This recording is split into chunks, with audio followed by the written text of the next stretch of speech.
प्रश्न वाला 12.1 उसका अपन बेसिक समझेंगे। व्रत पर आधारित अभ्यास है। तो व्रत पहले क्या होता है, कोई तल है, जैसे ये बोर्ड है, इस तल पर ये जो बिंदु है, इन बिंदुओं का जो समूह है वो किसी एक यानी तल के एक स्थिर बिंदु से, ये जो स्थिर बिंदु है इससे ये जो बिंदुओं का समूह है वो समान दूरी पर स्थित हो तो इसको कहते हैं व्रत। बिंदुओं का समूह जो कि एक नियत बिंदु से समान दूरी पर स्थित होता है व्रत कहलाता है।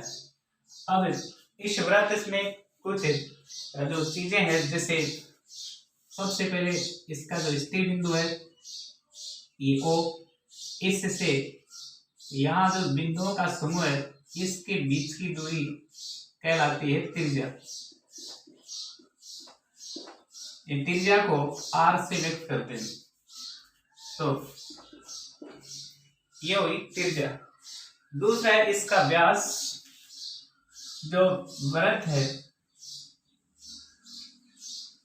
उसका केंद्र से ये त्रिज्या है, इस केंद्र से होकर जाने वाली जो रेखा है उसको कहते हैं व्यास। त्रिज्या का दोगुना होता है, व्यास बराबर 2 गुना R, या जैसे R कई बार पूछता है तो R याद करना हो तो व्यास बटे 2, ये व्यास होता है। अब तीसरा इसकी परिधि, ये वृत्त का केंद्र O और ये जो नियत बिंदु है, ये निश्चित बिंदु, स्थिर बिंदु, इनसे जो बिंदुओं का समूह है वो एक रेखा का निर्माण करता है, इसको कहते हैं वृत्त की परिधि। वृत्त की परिधि, त्रिज्या, व्यास और वृत्त की परिधि। अब है इसकी जीवा। तो जीवा को समझने के लिए एक वृत्त है, इसकी परिधि पर कोई भी दो बिंदु, जैसे ये वृत्त का ये केंद्र इससे ये जो परिधि है इस पर कोई भी दो बिंदु A और B को जो मिलाने वाली जो रेखा होगी उसको कहेंगे जीवा। जीवा और ये जो जीवा होती है वो वृत्त को दो भागों में बांटती है।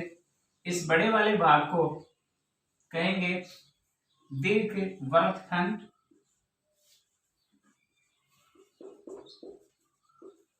और जो छोटे वाला भाग है इसको कहेंगे लघु वृत्तखंड।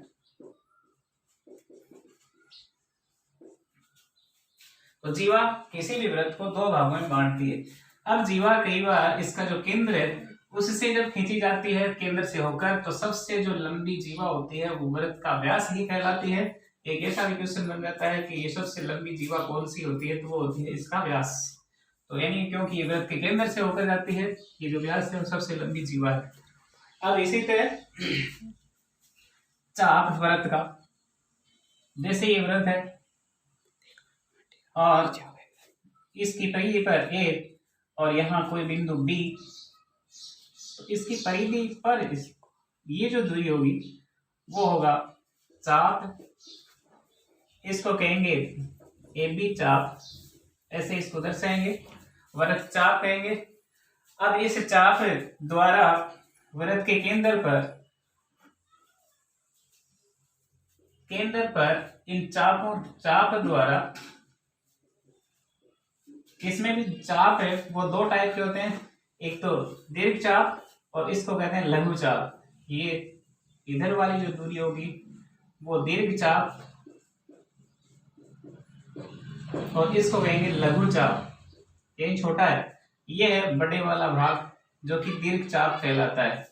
इसको अपन जैसे कोई बिंदु यहाँ पर R या P दिखा दिया तो इसको अपन ऐसे ही दर्शा सकते हैं, दीर्घ चाप को ARB और लघु चाप को ये दर्शाया गया है AB।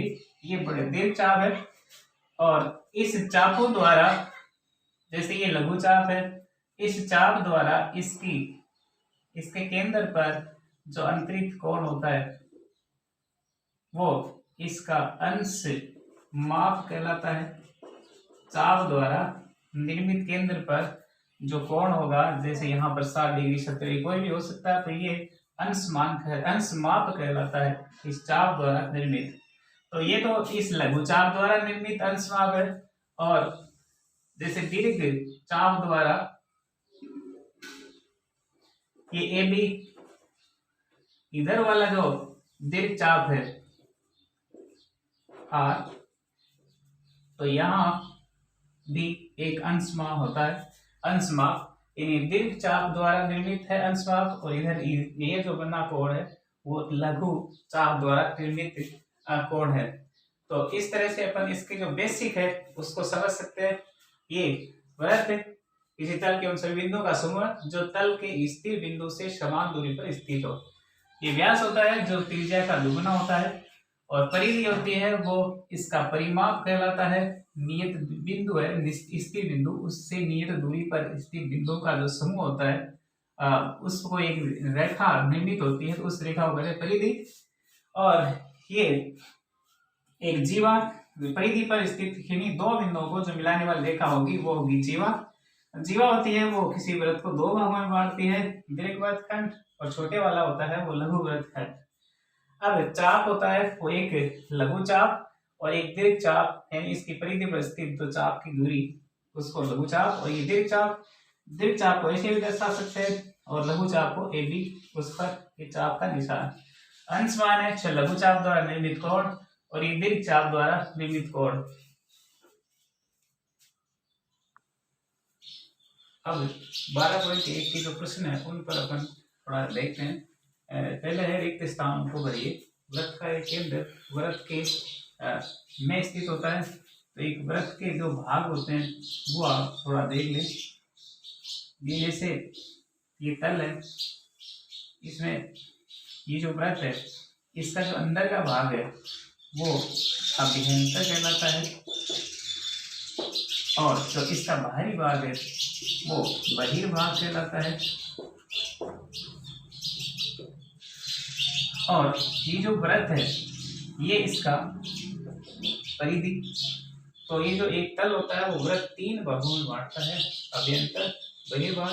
यानी इसके जो वृत्त के जो बाहर की तरफ कोई भी बिंदु होगा तो वो बहिर्भाग होगा, और वृत्त के अंदर होगा वो अभ्यंतर होगा, और ये खुद स्वयं है वृत्त। तो वृत्त का जो केंद्र होता है, ये जो वृत्त का केंद्र है वो इसके अभ्यंतर में स्थित है, तो यहाँ अभ्यंतर भरा जाएगा। अब एक बिंदु जिसकी वृत्त के केंद्र से दूरी त्रिज्या से अधिक हो, तो मान लिया जैसे इसे वृत्त का जो ये त्रिज्या है इससे अधिक दूरी का कोई बिंदु यहाँ P स्थित है, तो वो वृत्त के में स्थित होता है। तो कौन से भाग में स्थित होगा, तो वृत्त के बाहर की तरफ स्थित होगा, यानी यहाँ जैसे P है तो ये वृत्त के बाहर स्थित होगा, इसका मतलब बहिर्भाग में। तो इस खाली स्थान में आ जाएगा बहिर्भाग। अब वृत्त की सबसे बड़ी जो जीवा होती है वो वृत्त की क्या कहलाती है, तो वृत्त में अपन सबसे बड़ी जो जीवा होती है वृत्त के केंद्र से होकर जाने वाली उसको अपन बोलते हैं व्यास। एक चाप होता है जो कि जब इसके सिरे एक व्यास के सिरे हो, जैसे ये व्यास है, ये वृत्त है, इसका ये व्यास है ए और बी, तो इसके जो ये जो सिरे हो ऐसा वृत्त इसको क्या कहते हैं, तो यहाँ होगा अर्धवृत्त। एक वृत्त जिसकी तल पर स्थित होता है उसे कितने भागों में बांटता है, तो ये जो तल है वो वृत्त कितने भागों में बांटता है, 3 भागों में बांटता है। एक तो अभ्यंतर, एक बहिर्भाग और एक खुद वृत्त। प्रश्न संख्या 2 12.1 का सत्य और असत्य इसमें बताएंगे। केंद्र की जो वृत्त पर स्थित किसी बिंदु को मिलाने वाला जो रेखाखंड है वो वृत्त की त्रिज्या होती है। सही बात है, क्योंकि ये जो वृत्त है इसका ये केंद्र है, और इस परिधि को जब ये मिलाएगा तो ये त्रिज्या कहलाएगी। तो ये पहला होगा, सत्य होगा। दूसरा, एक वृत्त में समान लंबाई की जो चाप है वो जीवाएं होती है। ये गलत है, असत्य है। दूसरा असत्य है, क्योंकि चाप और जीवा होती है वो दो भिन्न भिन्न तथ्य होते हैं। जैसे ये व्रत है तो ये ए बी, ये तो है जीवा, इसको मिलाते हैं, और ये है चाप ए और बी, इसको कहते हैं व्रत चाप, जबकि ये है जीवा। तो ये अलग अलग तथ्य हैं, इसलिए असत्य है। दूसरा, यदि 3 नंबर, यदि एक व्रत को 3 बराबर चापों में बांट दिया जाए तो प्रत्येक भाग दीर्घ चाप होता है। तो एक व्रत जैसे ये व्रत है, इसकी जो परिधि होती है इसको अपन 3 बराबर भागों में बांटते हैं, तो ये प्रत्येक भाग दीर्घ चाप होता है। गलत है, क्योंकि ये दीर्घ चाप नहीं, ये सभी भाग सभी चाप होंगे वो समान होंगे। तो इस तीसरे का अपन असत्य। अब जो चौथा है, व्रत की जो एक जीवा जिसकी लंबाई त्रिज्या से दोगुनी होती है वो व्रत का व्यास कहलाता है। ये सत्य बात है, क्योंकि जो व्रत की जो त्रिज्या होती है इसका दोगुना कर देते हैं, ये केंद्र है तो वो इसका व्यास ही कहलाएगा। पांचवा, एक तल पर स्थित उन बिंदुओं का जो समूह जो उसी तल के एक स्थिर बिंदु से अचल दूरी पर होता है तो वो एक व्यास से होता है। ये बात इसमें व्यास नहीं होता है, क्योंकि ये एक वृत्त की परिभाषा हुई, क्योंकि ये जैसे यहाँ स्थिर बिंदु है और उससे बराबर दूरी पर कोई बिंदुओं का जो समूह होता है तो वो इसका वृत्त कहलाता है। तो ये असत्य बात हुई। चौथा है वो तो सत्य, और जो पांचवा है वो असत्य। छठवां, व्रत एक समतलीय आकृति होती है, तो ये बात सत्य है, क्योंकि ये द्विविमीय आकृति होती है व्रत, इसलिए समतल पर भी एक भाग बनाया था आपने एक फोटो चित्र, उसमें समतल पर ही स्थित है, इसलिए समतलीय आकृति होने का कारण ये बात सत्य है।